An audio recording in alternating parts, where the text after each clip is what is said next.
guys, good afternoon. Dahil mainit ang panahon, magka-ice cream si Papa Bal. Favorite ni Papa Bal, ice cream. Oh, Papa. Para sa'yo. Ganyan kita kamahal, Papa Bal. Oh, para kay Bunso.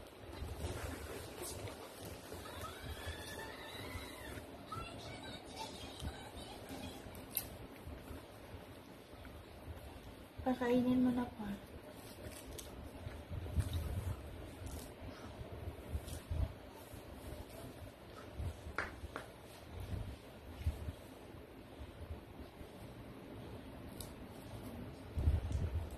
Okay. Para kay Bunso.